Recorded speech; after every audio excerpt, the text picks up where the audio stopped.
मैं डॉक्टर पूर्णमल मीना से आचार्य हिंदी शहीद कैप्टन रिपुदमन सिंह राजकीय महाविद्यालय सवाई माधोपुर से आचार्य हिंदी। विद्यार्थियों, हम बीए पार्ट सेकंड ए हिंदी साहित्य के पेपर फर्स्ट के रीतिकालीन काव्य के अंतर्गत रीतिकालीन कवि केशव दास के बारे में कल हमने चर्चा की थी। उनका संक्षिप्त परिचय बताया गया था। हमारे पाठ्यक्रम में रीतिकालीन जो कवि है सर्वप्रथम वो है केशव दास। केशव दास की जो रचनाएं हैं उनमें जो पाठ्यक्रम में निर्धारित की गई है उसकी व्याख्या के बारे में हम चर्चा करेंगे।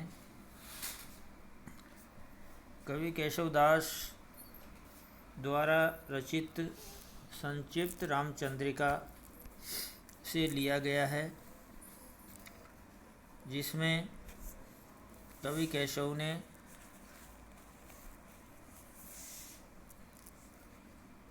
बालकांड जो रामायण का एक भाग है उसी से लिया है। और इस बालकांड में उन्होंने जो सरस्वती वंदना के रूप में जो पद्य लिया है उसके बारे में चर्चा करेंगे, उसकी हम व्याख्या करेंगे।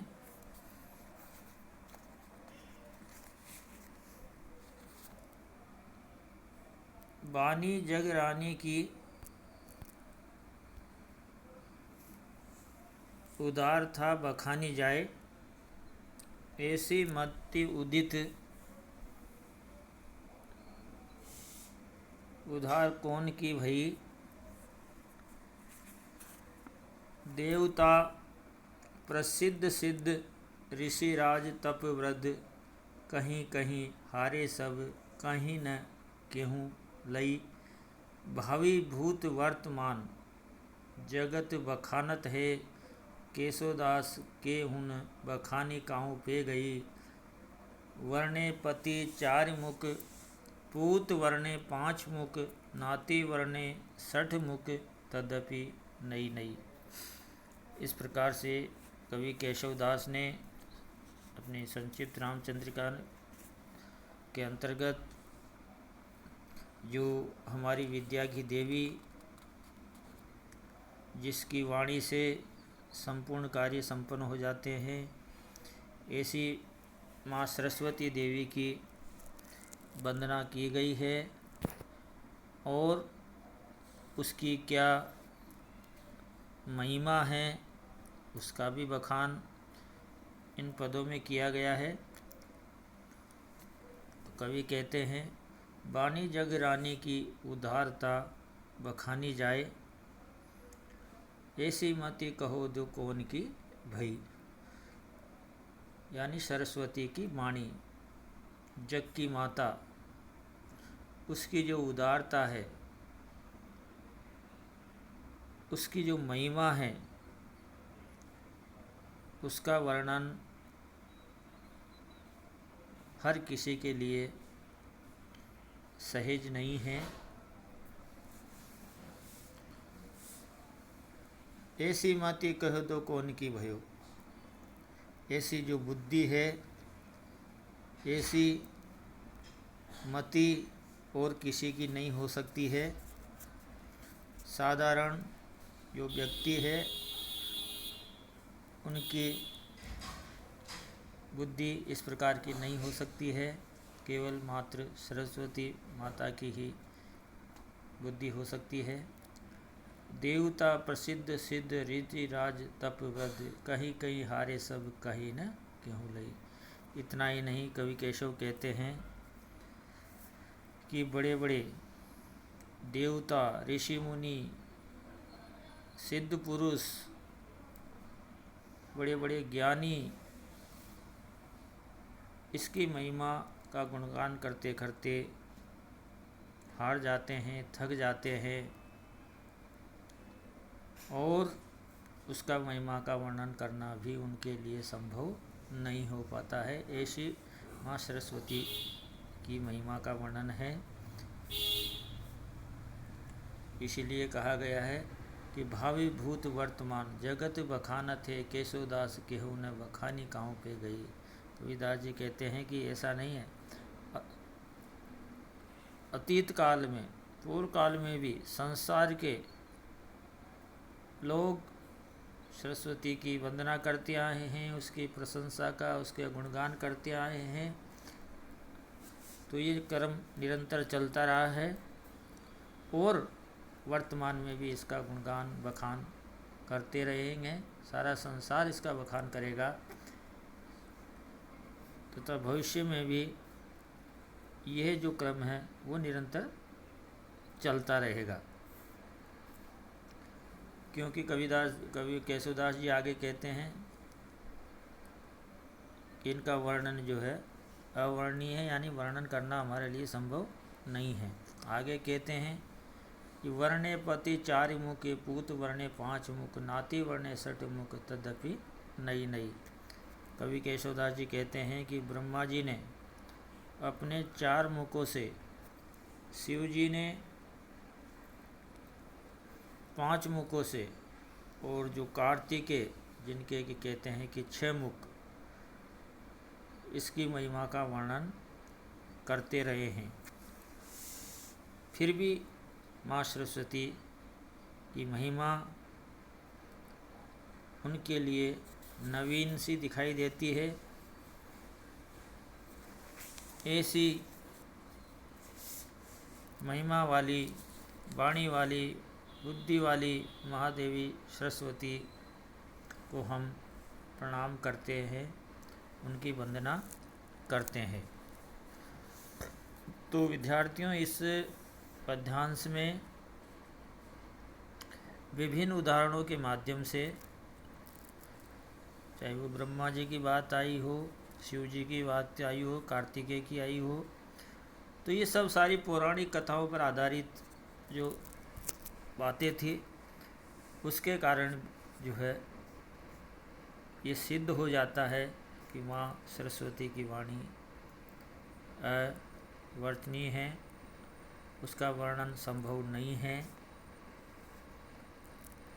इसमें जो बार बार शब्द आया है, नेति नेति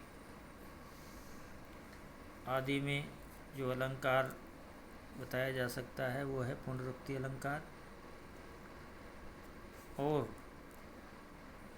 जो बार बार शब्दों की आवृत्ति हुई है, कहीं कहीं हारे हैं सब, कहीं कहीं आदि में यमंक अलंकार है। साथ ही अतिशयोक्ति अलंकार को भी समावित किया गया है। अगली जो पद्यांश है, पूर्ण पुराण और पुरुष पुराण परि, पूर्ण बतावे न बतावे और उक्ति को, दर्शन देत जिन्हें दर्शन समुझे न, नेति नेति कहे वेद, छाड़िए आन युक्ति को, जानिए केशवदास। अनुदित राम राम रटत रहत न डरत पुनरुक्ति को, रूप देहि अणिमाई गुण देहि गरिमाई, भक्ति देहि महिमाई नाम देहि मुक्ति को। इस पद्यांश में केशवदास ने बताया है और उसमें राम जी की स्तुति की गई है, भगवान राम की महिमा का वर्णन किया गया है। ये भी इनका पद्य जो है संक्षिप्त रामचंद्रिका से उद्गत है। भगवान राम के शौर्य की, उनकी गाथाओं का, उनकी भक्ति भावनाओं का, उनको ईश्वर के रूप में प्रतीक मान करके उनकी महिमाओं का वर्णन करना, उनको प्रतिपादित करना, यही केशवदास ने बताने का प्रयास किया है। उसी को यह बताया गया है। देखिए, पूर्ण पुराण और पुरुष पुराण परि, पूर्ण बतावे न बतावे और उक्ति को। केशवदास जी कहते हैं कि श्री राम की जो महिमा है उनको सभी महान पुरुषों और भगवान श्री राम को ब्रह्मा का स्वरूप बताया गया है और इसके अतिरिक्त कुछ भी नहीं बताया गया है। पूर्ण बतावे न बतावे और उक्ति को, इसके अलावा कुछ भी नहीं बताया गया है। और इसी के कारण से उनके वास्तविक स्वरूप को कोई भी आज तक प्रकट नहीं कर पाया है। और दर्शन देत जिन्हें दर्शन समझे न, कबीरदास जी कहते हैं कि श्री राम का जो दर्शन है, वेदांत रूपी दर्शन है, उसको भी आज तक कोई स्पष्ट नहीं कर पाया है, कोई समझ नहीं पाया है। नेति नेति कहे वेद छाड़ी आन युक्ति को। इस संबंध में कवि केशव कहते हैं, नेति नेति कहना कहकर वेद जिसको अनादिकाल से अनंत काल से देखा गया है उसकी ओर यहाँ संकेत किया गया है। इसलिए भगवान की महिमा का वर्णन कोई नहीं कर सकता है। आगे केशवदास जी कहते हैं, रटत रहटत न डरत पुनरुक्ति को, रूप देहि अणिमाई गुण देहि गरिमाई, भक्ति देहि महिमाई नाम देहि मुक्ति को। केशवदास जी कहते हैं कि मैं राम नाम की रट लगाए रहता हूँ और मुझे तनिक मात्र भी किसी प्रकार की कोई चिंता दिखाई नहीं देती है। मैं और बार बार राम का ही नाम लेता रहता हूँ। और यहाँ कवि केशव बताना चाहते हैं कि भगवान श्री राम के जो स्वरूप है, जो गुण है, उनका बखान करने से मुझे, जिसको कहते हैं गरिमा, ये सिद्धियां हैं, अणिमा गणिमा आदि, तो उनके नाम स्मरण से मुझे जो है सिद्धियां प्राप्त होती है। और उनकी भक्ति करने से जो मनुष्य के सांसारिक मोह माया के जो बंधन है उनसे भी छुटकारा मिलता है, मुक्ति मिलती है। इसी बात को कवि केशव ने इस पद्य बताने का प्रयास किया है। तो यहाँ एक चीज़ है कि भगवान राम को यहाँ परमात्मा का अवतार बताया गया है और जिसको प्राप्त करने के जो साधन हो सकते हैं उनका स्मरण करना, कीर्तन, वंदना करना, आत्मनिवेदन करना आदि के द्वारा उन्हें सिद्धियों को प्राप्त किया जा सकता है। तो यहाँ जो आपने देखा है कि जो प्रथम पंक्ति है, पुरुण पुराण और पुरुष पुराण, इसमें जो है आपके अनुप्रास अलंकार और जो दर्शन देत जिन्हें दर्शन समझे ना, इसमें जो है यमक अलंकार को दर्शाया गया है। विद्यार्थियों, अब तीसरी जो पद्यांश है इनका, उस पर हम कल चर्चा करेंगे। नमस्कार।